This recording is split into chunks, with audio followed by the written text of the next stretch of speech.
आज का क्या है कि 7.2 का पार्ट 3 एक्सरसाइज 7.2 का पार्ट 3। ठीक है। Question number 12।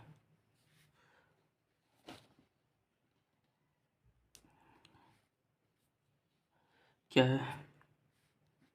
X cube minus 1/3 dot x5 x का पावर 5। तो डॉट का मतलब तो जानता है सब कोई, इनटू मल्टीप्लाई। चलिए इसमें लेते हैं हम, पहले इंटीग्रल के फॉर्म में लिख लेते हैं। एक्स क्यूब माइनस 1 का पावर 1/3 लेट, इसमें इसको एक्स क्यूब माइनस 1 को पुट करते हैं टी में। ठीक है। Differentiate with respect to t. 3x² x cube dx t का रिस्पेक्ट में। ठीक है।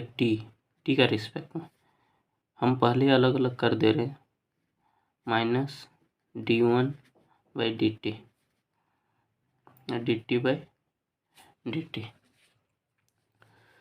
तो यहाँ क्या होगा, यहाँ पर चेन रूल डिफरेंशियल का लागू होगा।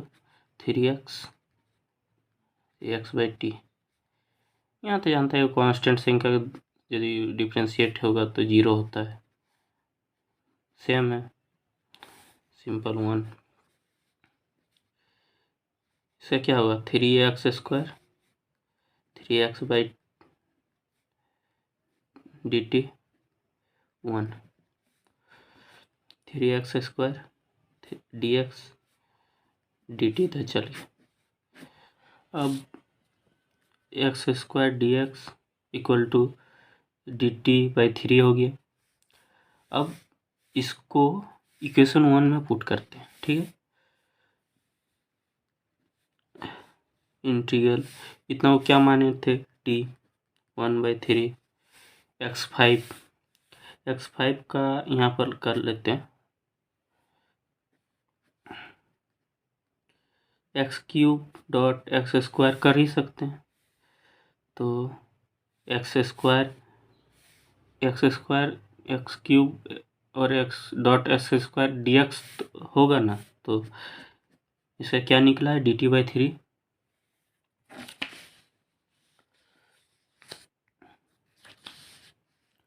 इसका निकला है dt/3 और एक्स क्यूब का कुछ यहाँ पर कुछ दिया हुआ है नहीं, एक्स क्यूब का यहाँ पर कुछ तो दिया हुआ है नहीं, तो एक्स क्यूब हम लोग यहाँ से निकालते हैं। एक्स क्यूब चलो t+1। टी का फॉर्म में हम इसलिए ला रहे हैं क्या कि यहाँ dt में हमको इंटीग्रेट करना है। ठीक। तो एक्स क्यूब को बैठाते हैं पहले d+1 और x² है, तो x² dx क्या हो जाएगा, dt/3।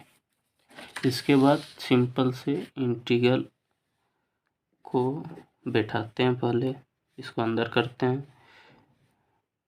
1+3 है डॉट टी, इसको फिर आगे ले जाते हैं टी dt और 3 सब में हो जाएगा, तो इसको निकाल ही देते हैं, ऐसे भी कांस्टेंट है।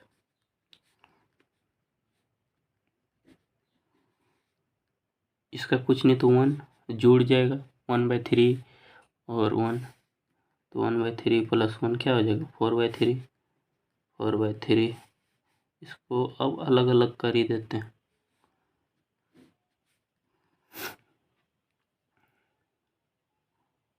और यहाँ पर टी का 1/3 dt। ठीक है, अब इसका इंटीग्रेट करते हैं। इंटीग्रेट में 4/3 + 1 हो जाएगा, ऊपर में जुड़ेगा नीचे भी जुड़ेगा, तो क्या हो जाएगा 7/3 टी का पावर 7/3 7/3 4/3 4/3 इंटीग्रेट हो गया तो कांस्टेंट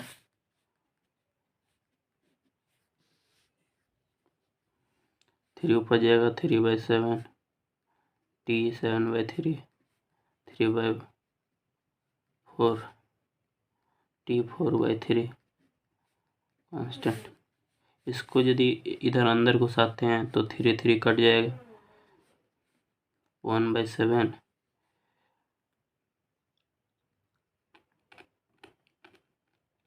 टी का क्या हम लोग लिए थे, टी को लिए थे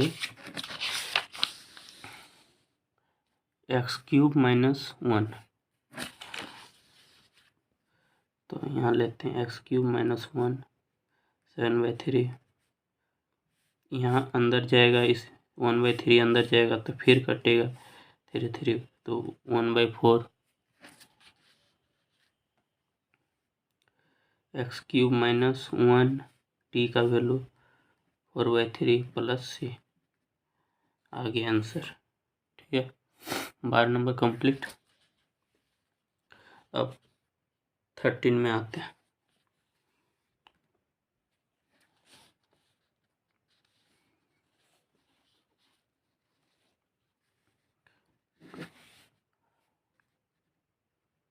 क्वेश्चन नंबर 13 क्या है, x² / 2 + 3x³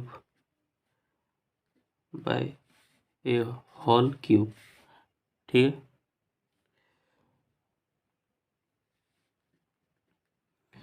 इसको सबसे पहले इंटीग्रल का फॉर्म में लिखते हैं, 2 + 3x³ का होल क्यूब dx।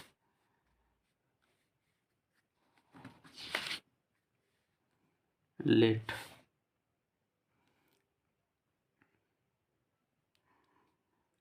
करते हैं, किसको मानेंगे, 2 + 3x³ को t मानते हैं। ठीक है, differentiate with respect to t, constant है, सिंपल से 0 हो जाएगा, 3 है 3 निकलेगा, x³ का क्या हो जाएगा 3x² dx t का 1 dt, 9x² dx = dt। ठीक है,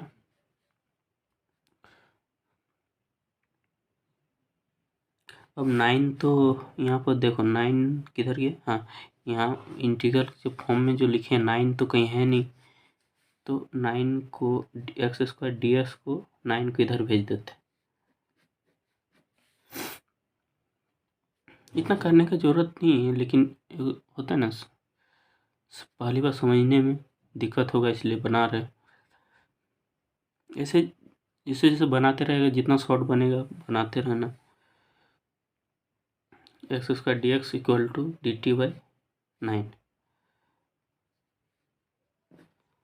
इसके बाद हम इक्वेशन 1 में पुट करते हैं इसको,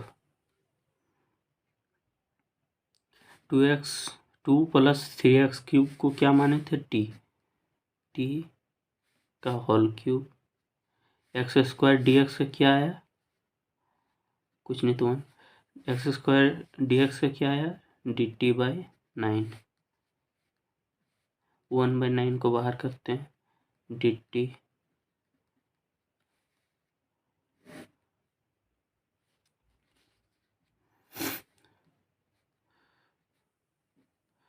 t का पावर में -3 dt।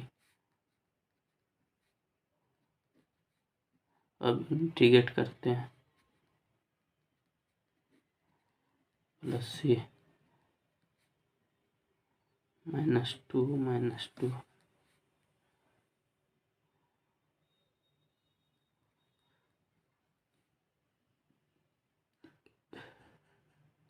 1/t² plus c 1/18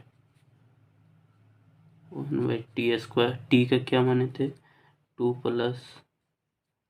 3x³ का स्क्वायर प्लस c, ये आंसर। अब आते हैं क्वेश्चन नंबर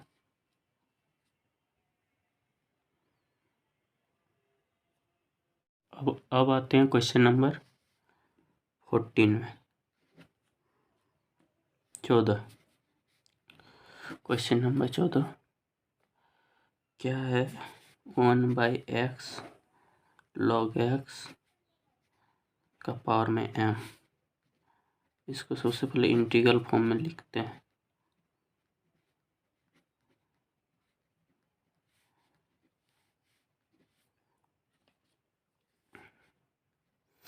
लेट करते हैं log x को m नहीं t, ठीक है। Differentiate with respect to t 1/x dx को dt log x का क्या है t माने थे के पावर में m dt 1/x dx को dt t का पावर में -m dt।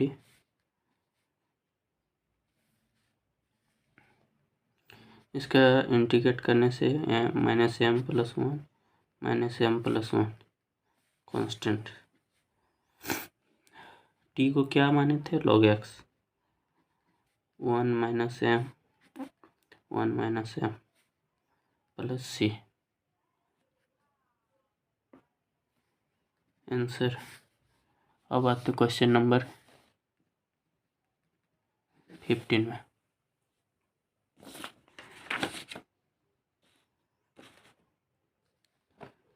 x/9 4x²। Solution पहले इंटीग्रल का फॉर्म में लिख लेते हैं dx, ठीक है।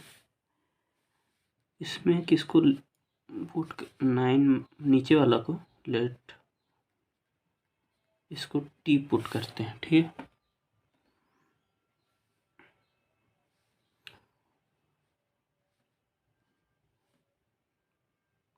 मान लेते हैं इसको t, ठीक।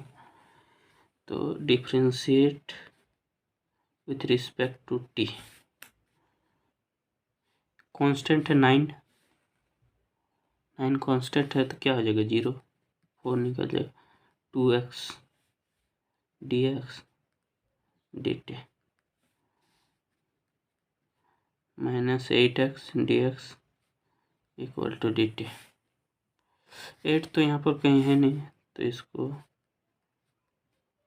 dt/8 माइनस को भी उधर ले गए। अब इसको इक्वेशन 1 में पुट करते हैं,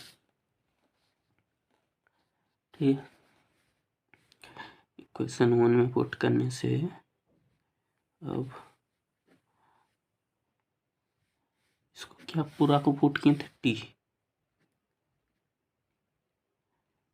और x dx क्या आया -dt/8 1/8 -dt माइनस को भी बाहर निकालते हैं dt/t -1/8 log t plus c t क्या माने थे 9 - 4x² plus c -1/8 log 9 - 4x² plus c। आ गया 14 का आंसर। 14 ना 15। अब आते हैं क्वेश्चन नंबर 16 में।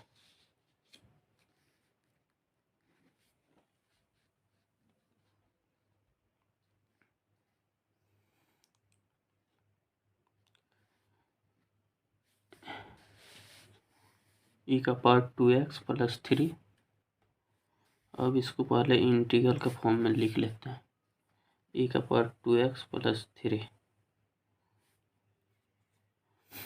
dx। इसमें मान लेते हैं 2x प्लस 3 को t, तो डिफ्रेंशिएट करते हैं with respect to t। 2x 1 dx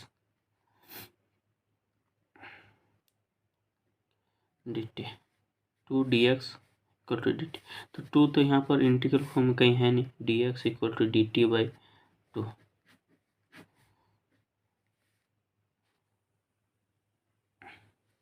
अब इसको इक्वेशन 1 में पुट करते हैं, ई टी dx को dt by 2, 1/2 e t by dt, 1/2 e t का ई एक्सपोनेंशियल का कोई भी डिफ्रेंशिएट इंटीग्रेट कुछ भी हो जाए, ये टच से मस नहीं होने वाला, जो है सो रख दो, वही सही हो जाएगा। ई का फॉर्म कुछ भी रहे, इंटीग्रेट करना पड़ा, डिफ्रेंशिएट करना पड़ेगा, सेम वही उतार देना हो जाएगा। ई का टी का वैल्यू क्या पुट किए थे, 2x प्लस 3। आंसर आया